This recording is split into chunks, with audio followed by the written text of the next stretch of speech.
Welcome, everyone. People are coming into the webinar at this point. It is noon, and we'll get started here just in a moment as we let everybody get joined in. Just a quick overview of what's going to happen. Amy and will have a conversation here in a few minutes. And if you have any questions, please either send them to me via the chat or to my email address that's shown there, and ask that everyone keep your microphones on and your cameras off just to minimize distractions. And we'll have time at the end to allow for Q&A, and then if anybody wants to actually ask a question, I'll turn your video and unmute you so that you can actually ask the question yourself. All right, I'll turn it over to Amy and Will, and let you guys go, and we'll start this conversation. All right, thanks, Dave. Thanks everybody for joining us today. I'm Amy Allison. I'm the director for the North Carolina Outdoor Recreation Industry Office, and I work to grow and support the outdoor recreation industry in the state and to give a collective voice to the industry at the state level. And I'm able to do that work through so many great partners across the state, partner organizations, and really lucky to be joined by one of those partners here today. So we've got Will Morgan. So Will, I'll toss it over to you to introduce yourself. Sure, thanks, Amy. I'm excited to be here today. So as Amy said, my name is Will Morgan. I'm an attorney and a lobbyist. I work at a law firm called Manning Fulton Skinner here in Raleigh, North Carolina. And I represent a wide variety of clients. Mostly at the state level. I do a little bit of federal and a little bit of local work, but almost exclusively represent clients at the state legislature and then in front of administrative agencies, so governor's office and various state agencies. I currently represent about 30 clients across a wide range of industries, nonprofits, trade associations, and proud to represent the North Carolina Outdoor Recreation Coalition. I've been working with Amy and Dave and some other folks for almost 4 years now, working on outdoor recreation industry issues, and proud to work with them and looking forward to this conversation today. Yeah, absolutely. Well, thanks for being here, Will.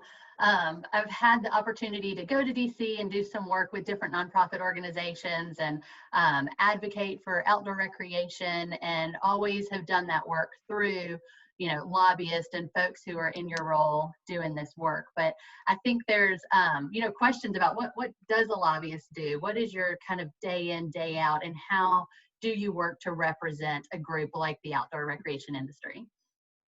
Sure. Well, I think there's lots of stereotypes about lobbyists and what it is that we do, and probably visions of, martini dinners or martini lunches maybe, and, bags of cash being passed under the table. But I can assure you that it's not all of that, and there's probably very, very little of that. Most of it is working with clients, understanding what their priorities are, and then working with them to educate policymakers about those priorities. So at the very basic level, it's educating policymakers.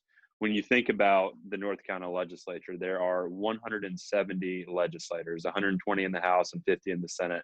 And most of them, know a little bit about one topic or two. Maybe they're a school teacher or they're an insurance salesman and they know some about those topics, but they really rely on lobbyists to educate them about other topics that they don't know about. So if you think about the outdoor recreation industry, very few legislators understand how big and powerful and important the outdoor recreation industry is in this state. So my job is to really help clients tell their story to legislators, and also work with clients to develop policy priorities. So working with groups like the Outdoor Recreation Coalition to figure out what are things that we can use our voice to advocate for that are beneficial to this industry and to people who like to get outside and enjoy outdoor recreation opportunities. So figuring out what those legislative priorities are, and then really working with clients to educate policymakers about my clients' priorities is kind of the simplest way to explain my job. Yeah, and I think that's a good point that you make, that we know, and I feel like I'm saying it all day long, like outdoor recreation, it's a $28 billion industry in the state, 260,000 jobs in the state. And, but people are always still surprised to hear that. Like when I get in front of groups or, go to a community and talk to them, just to, realize the power that this industry can have. And that's why, this office and the work that you're doing is so important, just to remind folks that, we do have a really strong collective voice to make change. And so to work through folks, doing the work that you're doing is so important. So what, and maybe kind of talking about this office and the Office of Outdoor Recreation Industry, and you were super instrumental with, Dave, who's on this call as well, and so many others, to getting this office established in the state. So I think that that's a good opportunity to talk about, kind of how it really works. If someone came to you with an idea, you kind of were having the same idea, and how you were able to, implement it so that I get to be here doing the work I'm doing today. Well, yeah, I'll answer that question, but also kind of segue back to the point you made about kind of how big and powerful this industry is, and that most people don't realize that. I think that people don't realize that this industry at the national level is bigger than the pharmaceutical industry or bigger than the oil and gas industry. And up until a few years ago, the outdoor recreation industry had not really organized itself in a way to kind of flex their muscles in a lobbying capacity. And I think the Outdoor Industry Association and others at the national level have done a really good job in the past couple of years of starting to flex those muscles, and have been instrumental in things like the passage of the Great American Outdoors Act just this year. In North Carolina, about 4 years ago, there was a group of individuals who kind of at the same time had this idea that North Carolina needed to create an Office of Outdoor Recreation. At that point, there was 3 other states, I believe Utah, Oregon, and Colorado, who had created an Office of Outdoor Recreation within state government. And a few folks said, well, wouldn't it be great if North Carolina was the first East Coast state to do that? And kind of we can establish ourselves as an East Coast hub for outdoor recreation. There's already so much going on here in this state, and it just makes a lot of sense. So a few folks reached out to me and said, we have this idea, we don't know how to execute it, we don't know who to talk to, we don't know what to do. And so that's what I do. And so I was able to help them. And so we met with the first meetings that we had. We met with the Secretary of Commerce. He said, I think it's a great idea, you got to go convince the legislature to fund it. So that same day we went over to the legislature and met with a few key legislators, including, part of what I help clients with is to understand which legislators to talk to. So you're not just throwing a dart at a board and hoping you find the right legislator. So in this case, we needed to meet with appropriators because they're the ones who have the power to create a new budget item for something like this. Then within the Appropriations Committee, we needed to meet with folks who were on the Natural and Economic Resources Subcommittee, ideally one of the chairs of that subcommittee. And in 2017, when we were having these conversations, the Senate was going first on the budget. So we really needed one of the chairs of the Senate Appropriations Subcommittee on Natural and Economic Resources. So with that day, we went and met with Senator Rick Gunn and pitched him on this idea that North Carolina could really benefit from having an Office of Outdoor Recreation and kind of establish ourselves as an East Coast hub. And the meeting went really well. He said, I love it. Tell me more. And so over the next few weeks and months, we provided him with additional information.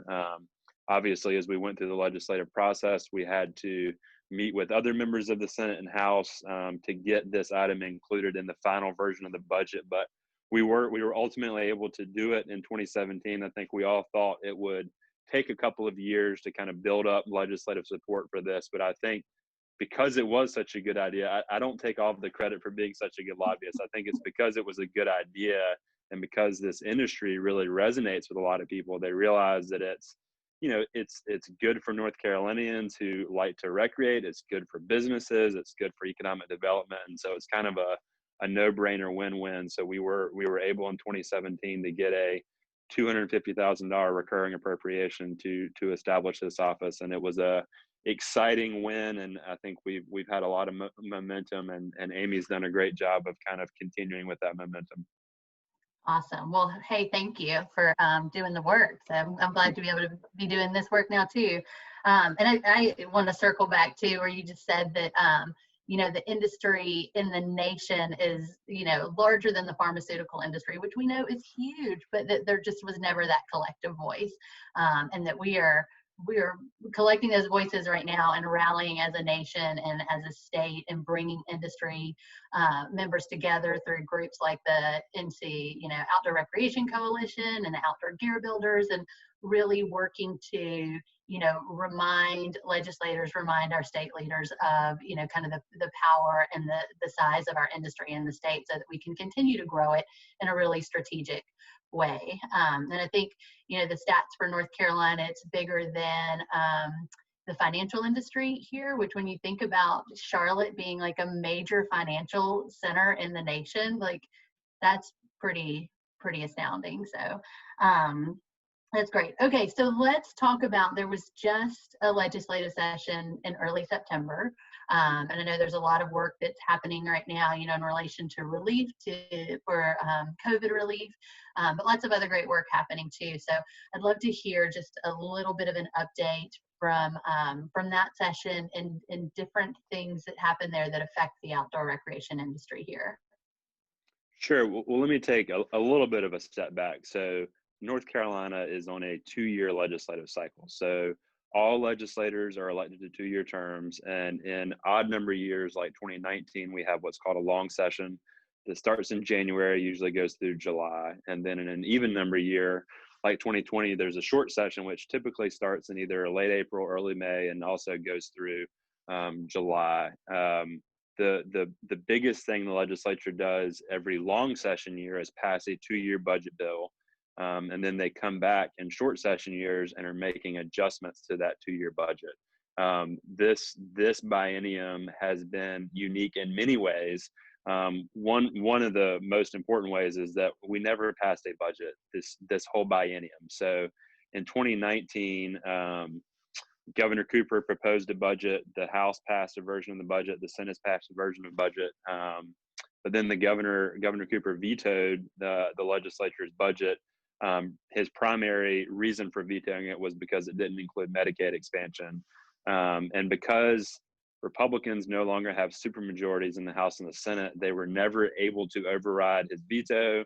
There was countless attempts at negotiations to find a compromise that ultimately never happened. And so remarkably, for the first time in the state's history, we did not pass a budget at all in 2019. And so we really just, anything that had recurring funding from 2018 was still funded at those levels, but there was no new funding items, no expansion. And if you were a non-recurring item from the previous year, you didn't get any money. So going into 2020, there was a lot of optimism about a budget bill. There was also a lot of money available. There was a big surplus left over from 2019 because there was no budget passed, and the economy was doing well. We were projected to have another surplus for the state budget in 2020. And so a lot of organizations, including the NC OREC coalition, had really lofty goals for securing big appropriations in 2020. And then, of course, COVID-19 hit, the pandemic hit, and then the economy tanked along with it. And so we're now facing a $4 billion budget shortfall instead of having a big surplus. And so all of those lofty goals that we all had for big appropriations in 2020 kind of went out the window.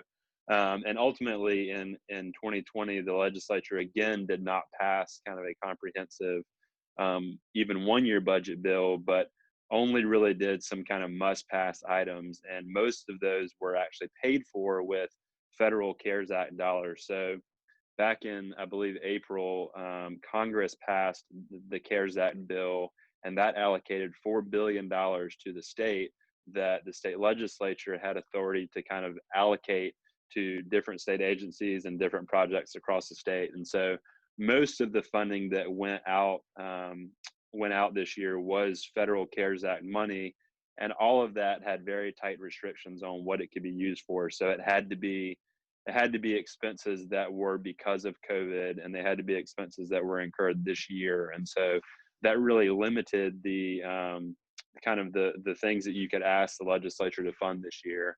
One win that I'll highlight is that Governor Cooper proposed, and the legislature did end up funding just over $2 million that went to state parks for increasing access to specifically trails within state parks. And so that could include building new trails within state parks, improving existing trails, but also just improving facilities within state parks. So making them safer, putting in new sanitation stations and stuff like that. So in a year where there weren't many wins to be had, we were excited that the legislature did appropriate that $2 million. And, you know, that gives me optimism for the next legislative session. I think in conversations that I had with legislators this year, I think that there was a recognition that with the stay-at-home orders and everything else that happened this year, with movie theaters and amusement parks being closed, our public lands actually saw unprecedented visitation.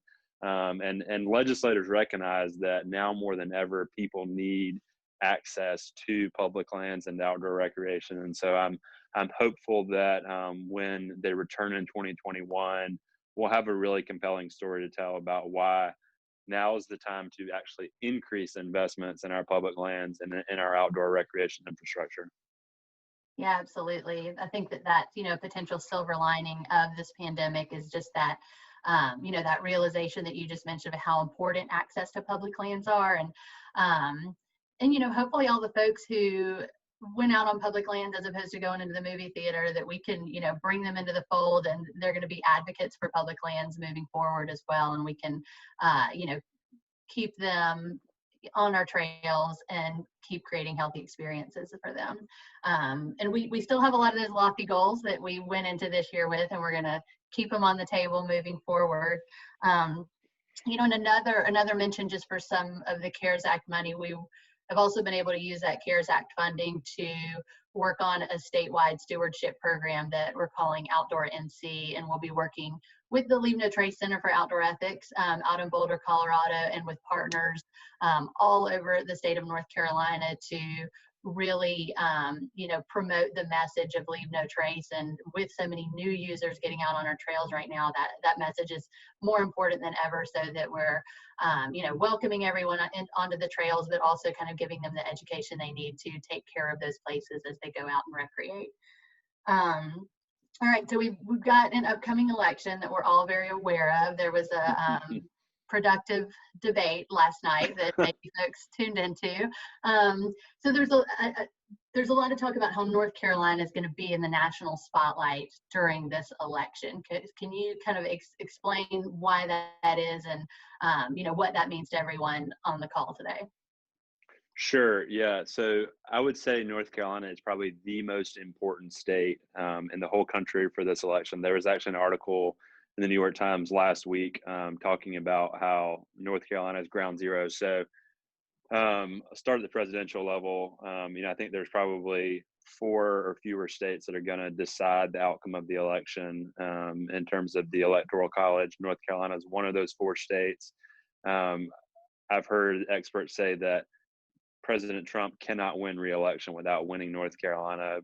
Vice President Biden probably does have a path to winning without winning North Carolina, but Trump has to win North Carolina.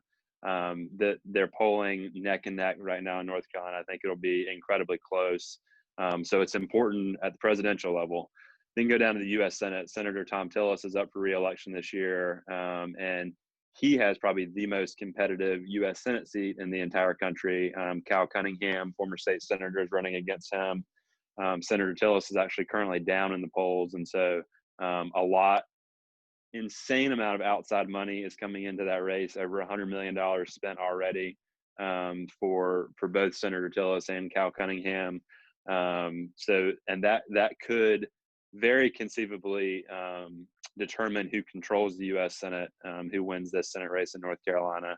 And then you go down to the gubernatorial level. So Governor Cooper currently has the most competitive gubernatorial re-election race in the entire country. Lieutenant Governor Dan Forest is running against him.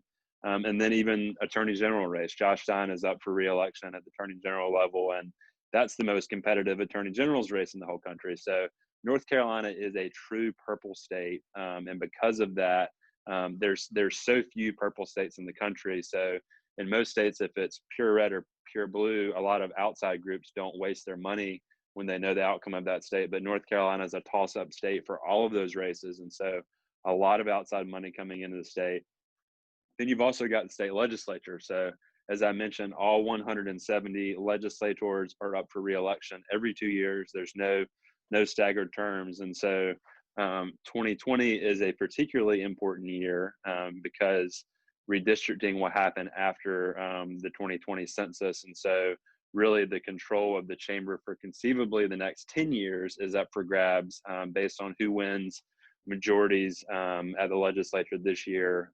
For the first time really in the past 10 years, Democrats have a real shot at taking a majority in one or both chambers. Republicans have had majorities since 2010, but I think it's going to be incredibly close in both the House and the Senate this year. And so it's hard to overstate how important North Carolina is for the entire country, the outcome of the presidential election, who controls the U.S. Senate, and then the gubernatorial race and legislative races, I think, are all going to be incredibly close in North Carolina and, you know, have real impacts on our industry and lots of other industries as well. Absolutely. And I think we all, you know, potentially know that person who didn't vote in the last election and the person who said, like, well, what does my one vote, like, why does it really matter if I go to the polls or not? And everything that you just said is a reminder of why each vote, you know, especially in North Carolina, is so important right now. And it's so important that we know the issues at the national level, but also at the local level. And we know our local leaders or potential leaders and what they stand for and how that affects us personally and our businesses and our industry as a whole, that we have to know the issues.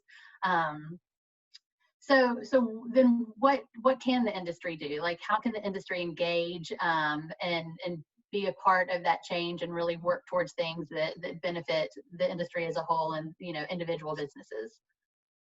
Yeah, well, I would say two different answers. One on kind of the electoral side, and then we can talk more about engaging on the lobbying side. I mean, I think right now is a great time for folks who are on this call and folks in the industry to reach out to the candidates who are running for these offices and let them know about your priorities.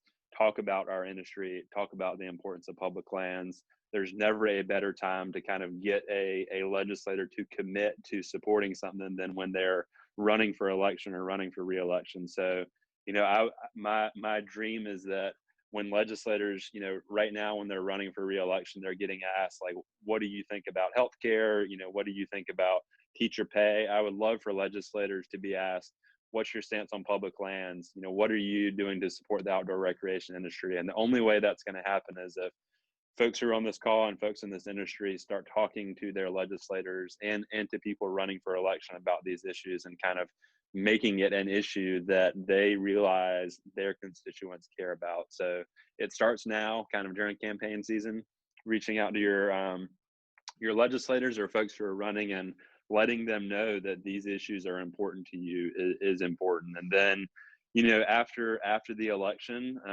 things very quickly shift towards thinking about the 2021 legislative session. And, you know, as early as late November and in December, our coalition will be reaching out to legislators to start to educate them about our coalition and what our priorities are going to be for the next legislative session. You know, Amy talked about this a little bit, but I think we've still got some really lofty goals for the upcoming legislative session. And like I said, I think we've got a great story to tell about this industry, how powerful it is, how many people it employs, what the economic impact is, and also talking about the importance of public lands to this industry and how now more than ever we need better access to public lands. And so I think we'll start reaching out to legislators as soon as the election's over and begin educating them about our coalition's priorities for the next legislative session.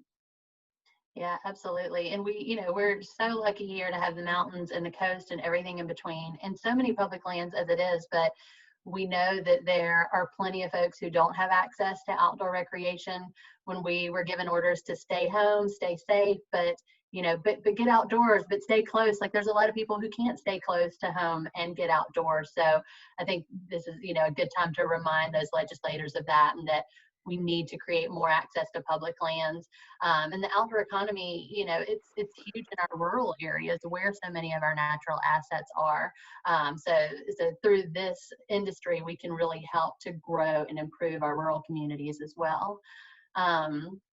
Cool. And I think that, you mentioned that, now's the time to talk to those legislators, and I think the reminder that no idea is too small. Like it can be an idea at the brewery on a napkin that you have with some friends, but that's how some of the best ideas start, and to use your voice and the collective voice to share those ideas to push for change. I think it would be good to see if we have any questions from folks on the call. See any questions about what we've already talked about, or just some burning questions that you have out there. So Dave, I don't know if you want to jump in. Yeah, we don't have any questions in the chat box yet, but what I can do is, since the group is so small, if you want to use, if you look at the bottom of your Zoom screen, you can do like a thumbs up or a clap your hands to let me know that you want, or just send me a message. But I'll unmute you, and then you can ask your questions. So let me know if you have any questions, and we'll bring you into the conversation. Cool. Thanks, Dave. In the meantime, Will, you hit on the Great American Outdoors Act and how that was just pushed through in August. And with that, the Land and Water Conservation Fund, and that's huge. And I think people understand it on like a national scope, but don't fully understand how it can affect our communities. And we have so many communities right now who are focused on strategic outdoor recreation plans and how they can grow their community around outdoor recreation. So I'd love to hear if you have any thoughts on that, or kind of reminders of how we can use that funding on the local level. Yeah, sure. So Amy, as you said, the Great American Outdoors Act provided permanent full funding for LWCF. So just a couple years ago, it was permanently reauthorized, and this provided permanent full funding, which is just it's the conservation win of a lifetime, and lots of hard work went into making that happen.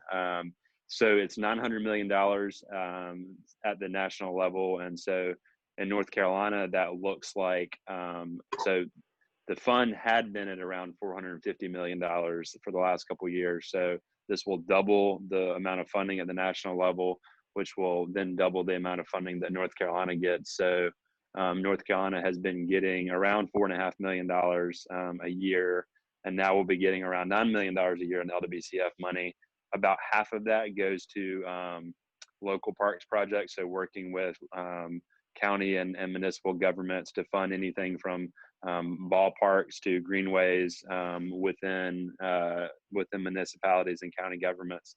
The other half goes to state parks, so they'll be able to use that to match state funding. And so I think a lot of people don't realize that North Carolina has 3 different state trust funds that help fund projects like this.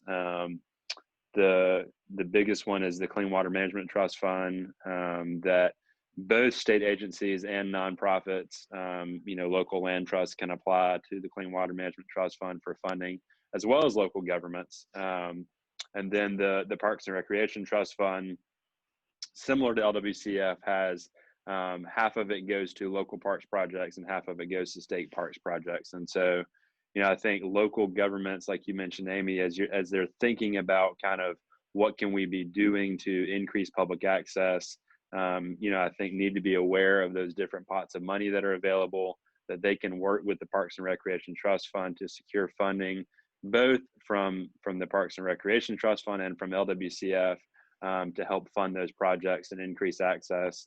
Just last week, the Clean Water Board met and gave out about $15 million in funding, and the PARTIF Board met and gave out funding for local parks projects, and we'll meet again next month to give out state parks project funding. And I think that there's so many great examples that Amy can talk about in more detail than I can, where funding from these trust funds has really been transformative in helping communities kind of become hubs for outdoor recreation. You know, there's so many great examples in the mountains, places like Brevard, where you've got great access to Pisgah, and you've got bike shops and fly fishing shops and breweries that have all popped up because of the great access to Pisgah. But even places like Mount Airy, where Dave lives, there's greenways that have been funded through these trust funds and have created economic development around those greenways. You've got, again, breweries and bike shops and all kinds of economic activity that happens because of the investments of these trust funds. So it's hard to overstate how important it is to the outdoor recreation industry to invest in these trust funds, because they really are the funding mechanism for investments in public lands.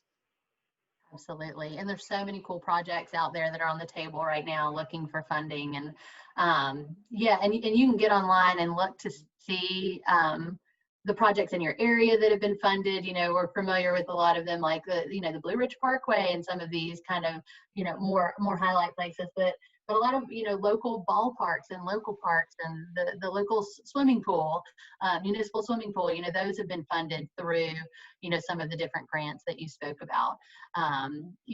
One project I can think about right now is the Great State Trail Plan, and it is a plan to connect all 100 counties in the state through an active transportation trail. And how cool would that be? I don't know of any other state that has anything like that.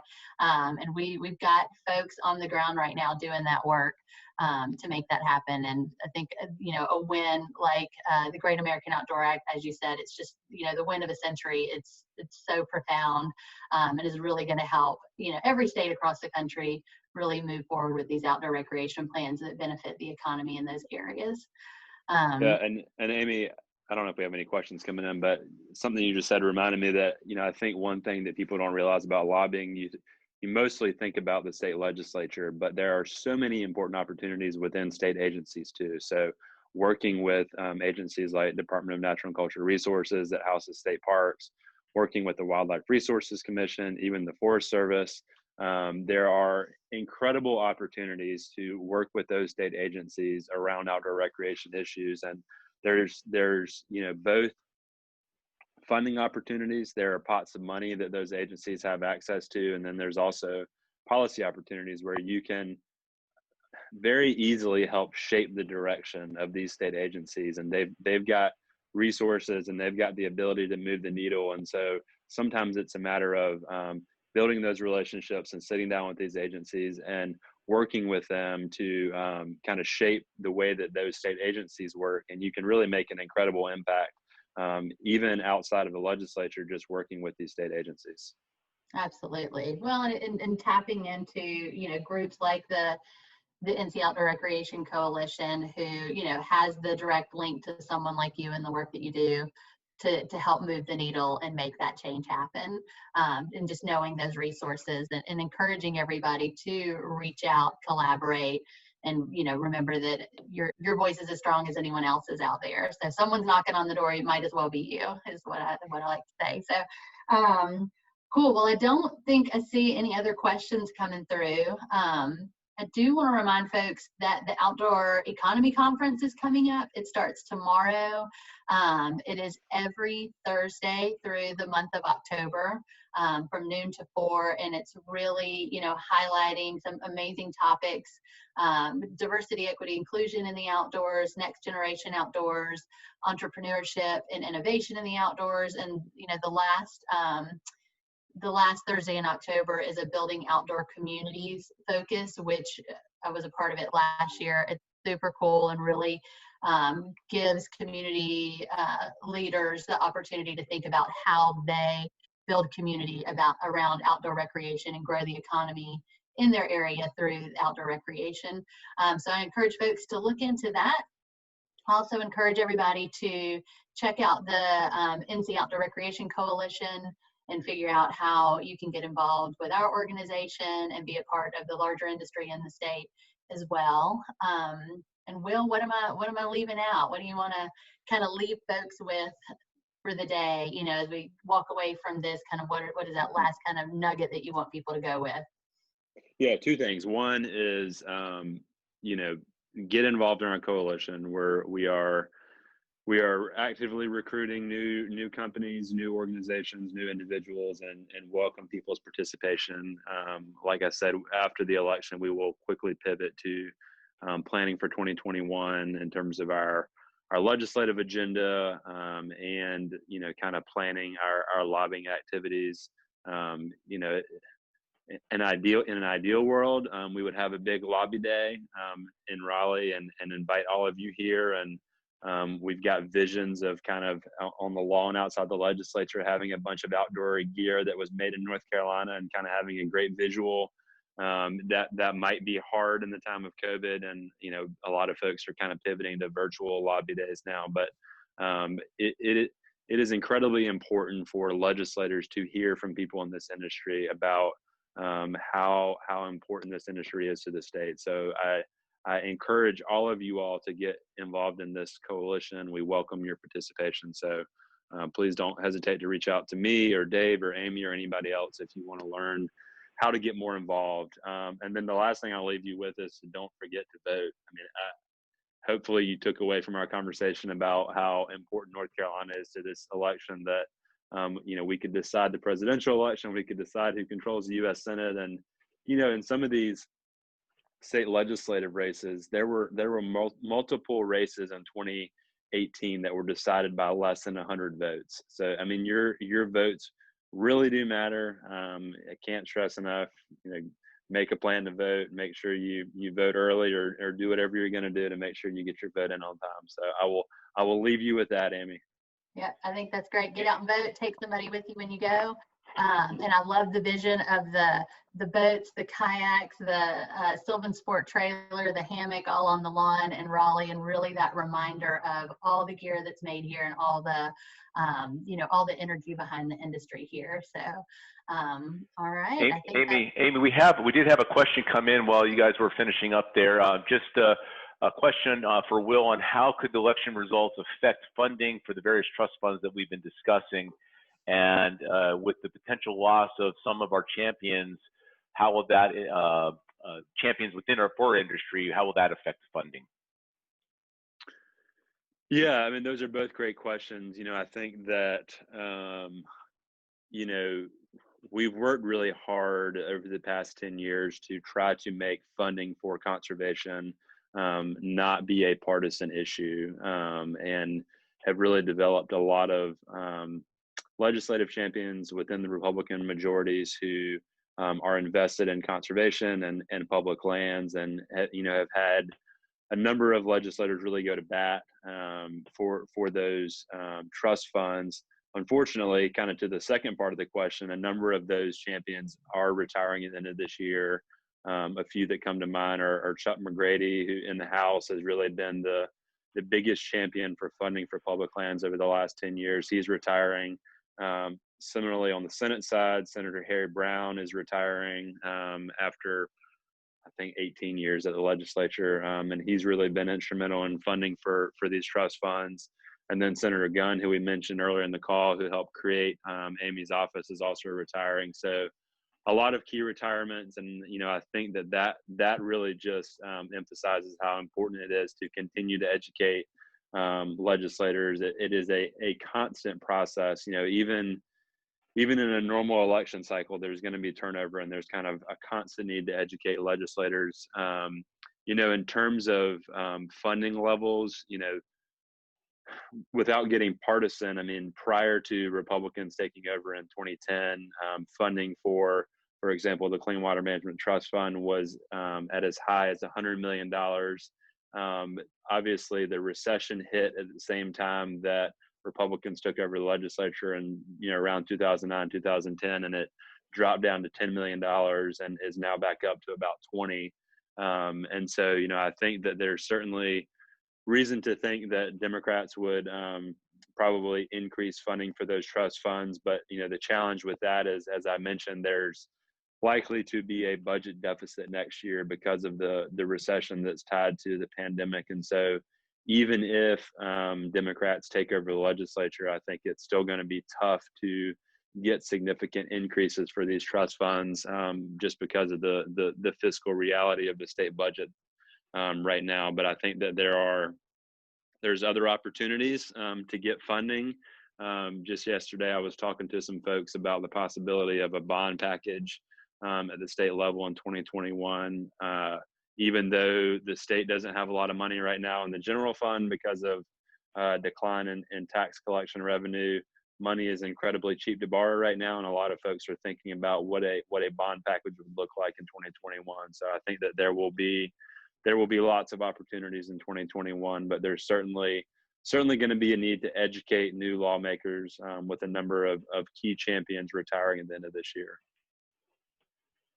Yeah, that's great. And I think, you know, a great reminder too that conservation and those issues do not need to be partisan. It doesn't have to be blue or red. And it didn't start that way. There's just been a shift over time, it seems like. So just that reminder that it's not a blue issue or red issue, it is a human issue, and we just need to, you know, be involved and raise our voice.